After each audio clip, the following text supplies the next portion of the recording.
UNICEF. Para cada infancia. Como parte del módulo de educación transformadora de género, queremos explicarles dos conceptos que son muy importantes y que a veces usamos de manera intercambiable, pero no significan lo mismo, que es el concepto de género y el concepto de sexo. Género se refiere a roles, comportamientos, actividades y atributos que una sociedad determinada en una época determinada considera que son apropiados para hombres y mujeres, niños y niñas. A diferencia de sexo, que se refiere a todas las características físicas y biológicas que distinguen a un hombre a una mujer. Entonces, en resumidas cuentas, sexo nos referimos a todo lo físico, a todo lo biológico, y cuando hablamos de género hablamos de una construcción social. Por otro lado, hay otros dos conceptos que son importantes para la educación transformadora de género, que son roles de género y estereotipos de género. Roles de género nos referimos a normas sociales de conducta dentro de una cultura en un momento específico, que suelen determinar cuáles son las tareas y responsabilidades que tradicionalmente se asignan a hombres y mujeres, niños y niñas. Por otro lado, cuando hablamos de estereotipos de género, son creencias simplificadas, generalizadas sobre los hombres y las mujeres, comportamientos y que consideramos que son apropiados tanto para uno como para otro.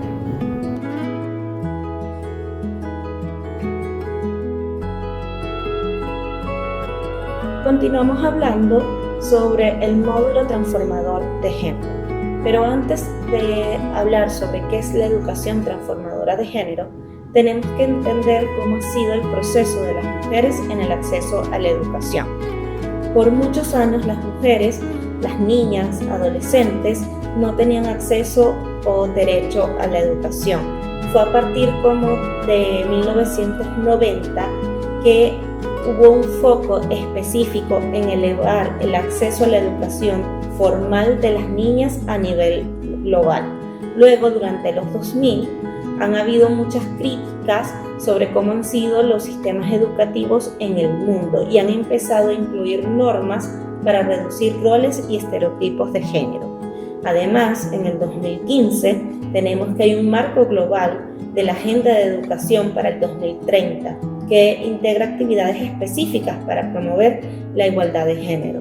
Durante el 2020 y 2025 se han consolidado prácticas de educación transformadora de género con evidencia, guías, formación, currículos y enfoques que permiten ver sus resultados. Cada día son más cuando se reconocen los resultados de las mujeres, de las niñas en el ámbito escolar y en el mundo. Sabemos que Venezuela ha sido pionero integrando la participación de las niñas y las adolescentes dentro de la escuela, pero esto es vital seguir fortaleciéndolo. Ahora, la educación transformadora de género, ¿qué es? Es un enfoque pedagógico que busca cuestionar, modificar y eliminar las desigualdades de género en los sistemas educativos y en la sociedad. No se limita en la inclusión, sino que pretende transformar las estructuras, normas y prácticas que perpetúan la discriminación y la inequidad. Entonces, tenemos que existen diferentes modelos educativos que abordan los temas de igualdad de género dentro de la escuela. En este caso, nos estamos enfocando en la educación transformadora de género, que tiene una serie de principios, entre ellos la equidad y la justicia social, un enfoque crítico que evalúa todos los roles y estereotípicos, una transformación estructural y que promueve la participación inclusiva. Esto nos permite tener una mirada más amplia, además que hay una serie de objetivos establecidos, tales como eliminar brechas de género en acceso, permanencia y calidad educativa, promover actitudes y valores igualitarios, garantizar entornos seguros y libres de violencia y formar la ciudadanía crítica y comprometida con la equidad. Ahora, seguimos con que hay una serie de fundamentos que tenemos que tener cuando aplicamos la educación transformadora de género. La educación transformadora de género va desde lo nacional, con cambios específicos en el currículo y la transversalización de los temas de género, así como reformas curriculares, pasa por un proceso de formación docente y un impacto fuerte en estudiantes para reducir las brechas directamente en la escuela. Por ejemplo, promover el acceso a las niñas a los temas de tecnología, matemática y robótica.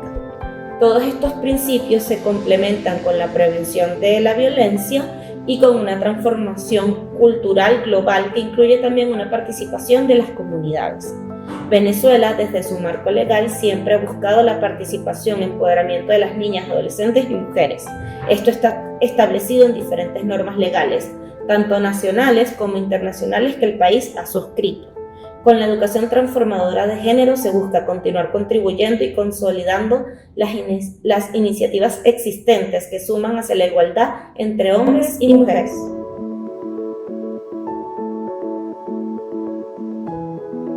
Como parte del módulo de educación transformadora de género, hoy queremos explicarles qué es la igualdad de género. Cuando hablamos de igualdad de género, estamos hablando de que las mujeres, los hombres, los niños y las niñas, por igual, deben gozar de los mismos derechos, accesos, recursos, oportunidades y protecciones.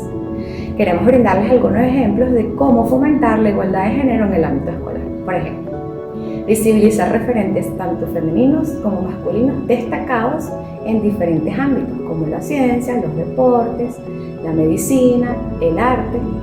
Usar cuentos y libros que promuevan la diversidad. Analizar con las y los estudiantes estos estereotipos y estos roles en historias tradicionales o en historias antiguas. Establecer normas claras en contra de cualquier tipo de discriminación dentro y fuera del ámbito escolar. Fomentar la participación de las niñas, niños, las y los adolescentes en todos los espacios por igual. E incentivar la participación de todas las niñas, niños y adolescentes en todos los deportes. Un ejemplo de ello puede ser promover equipos mixtos cuando jugamos fútbol o cuando jugamos béisbol.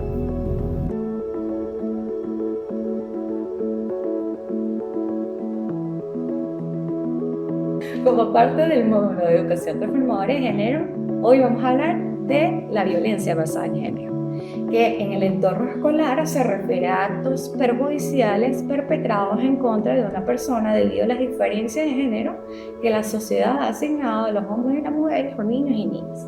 Esta violencia puede manifestarse de diferentes formas, incluyendo la violencia física, la violencia psicológica, sexual, económica y simbólica, y afecta tanto a las niñas como a los niños, aunque las niñas suelen ser las más afectadas. Les vamos a brindar algunos ejemplos de cómo prevenir la violencia basada en género dentro del ámbito escolar. Por ejemplo, promover la igualdad de género, incluyendo en el currículo escolar temas sobre derechos humanos y la no discriminación. Crear entornos seguros, fomentando el respeto, creando normas de convivencia, promoviendo los mecanismos de denuncias y formando a las y los docentes para identificar estos casos de violencia basada en género. Promover la empatía, organizando actividades donde se incentiva la inclusión y el respeto a la diversidad, realizar actividades que rompan con los estereotipos de género e involucrar a las familias y las comunidades en las sensibilizaciones sobre la importancia de la igualdad de género y la prevención de la violencia basada en género.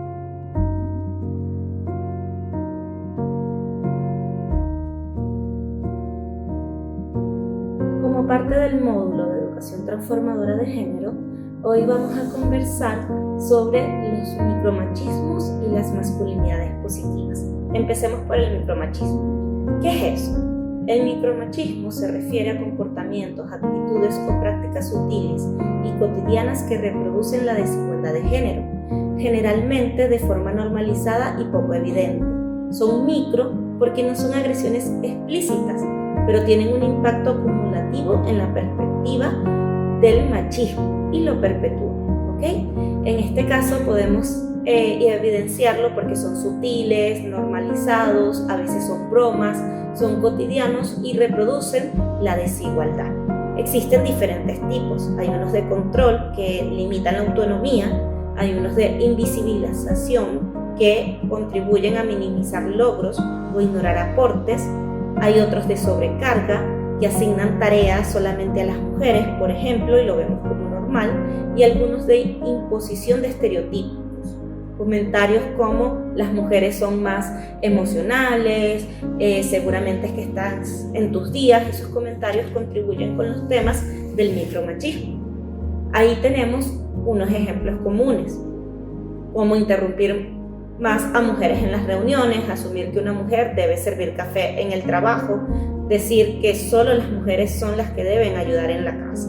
Como les mencionaba, esto tiene un impacto en el día a día, y este impacto del día a día contribuye a que exista o se afiancen brechas de género. Hay unas características muy específicas: se invisibiliza los aportes de las mujeres, refuerza la percepción de la autoridad masculina sobre las mujeres y genera desmotivación y desigualdad en espacios colaborativos. Como les decía, esto tiene un impacto en nuestra vida cotidiana, pero a veces pasan desapercibidos. Existen algunos tipos de micromachismos que podemos ir evidenciando. Uno de ellos es aquello donde los hombres lo explican todo. Esto es cuando, por ejemplo, tenemos la menstruación y a veces hay hombres que le dicen a las mujeres cómo viven o cómo sienten la menstruación. Y esto es parte del mansplaining, o que los hombres amplían todo lo que tiene que ver con los temas asociados a las mujeres, sobre explicar las ideas de las mujeres. También tenemos otro que lo podemos ver en el transporte público, que de repente estamos sentadas en el metro, en el ruta, en la buseta, y los hombres ocupan más espacio porque abren sus piernas, y esto limita a las mujeres y deben ir un poco más incómodas con las piernas cerradas. Esto es parte de los micromachismos y tiene un impacto en sentir que no podemos usar los espacios públicos o que los espacios públicos son limitados. En este caso, o en este orden de ideas, también tenemos otros tipos de micromachismos que tienen que ver con desacreditar las opiniones de las mujeres a través del gaslighting o de las bombas de humo. Que es como esto que me está diciendo ella, sí, no tiene como un sentido. Hacemos como que este comentario que la mujer está haciendo, eso es porque estás en tus días, o eso desacredita las opiniones de las mujeres, y esto tiene un impacto importante. También está el robo de las ideas, que es cuando de repente una mujer da una idea en una reunión o una niña en la escuela y no es tomada en cuenta, pero un hombre repite exactamente lo mismo y esto es más sobrevalorado. Pero no todo es sobre micromachismos. También ustedes dirán, bueno, pero todas las prácticas son malas. No, también hay prácticas positivas que queremos afianzar y reforzar, tales como las masculinidades positivas. Las masculinidades positivas son un enfoque que busca redefinir la manera en que los hombres viven y expresan su identidad, promoviendo relaciones basadas en igualdad de género, respeto y cuidado, en lugar de reproducir patrones machistas o violentos. Es decir, son formas de ser hombre, de ser varón, que son positivas, que no son violentas, que contribuyen al cuidado. Entonces, ¿cómo se caracteriza, cómo se identifica? Lo podemos ver en igualdad y corresponsabilidad, división de tareas por igual. En la casa, los hombres no es que están ayudando, sino que asumen su responsabilidad de cuidador y cocinan, limpian, y esto contribuye a que las tareas de cuidado sean de manera más equitativa. A la vez, los hombres expresan sus emociones, lo que sienten. Hay una resolución de conflictos de manera pacífica, hay un respeto hacia la diversidad y hay una autocrítica y aprendizaje. Se llaman masculinidades positivas porque estas masculinidades no son nuevas, han existido, pero en muchas ocasiones han sido invisibilizadas. Y lo que queremos es visibilizar todos esos aportes positivos que hacen los hombres también en la sociedad para contribuir con la igualdad de género. Unos ejemplos podrían ser claramente padres involucrados en la crianza de sus hijos e hijas, hombres que rechazan chistes sexistas y denuncian la violencia, líderes que promueven espacios inclusivos. Entonces, todo esto suma a disminuir las brechas de género. ¿Por qué es importante visibilizarlo? Porque es importante visibilizar las acciones positivas de los hombres. Y esto lo podemos ver también en las escuelas. Como les dije, esto es algo que promueve la prevención de la violencia basada en género y que busca la participación activa también de los hombres para reducir todas las brechas existentes. UNICEF. Para cada infancia. Gracias por observar nuestra presentación. No olvides suscribirte, dar un me gusta, activar la campana de notificaciones, comentar y compartir.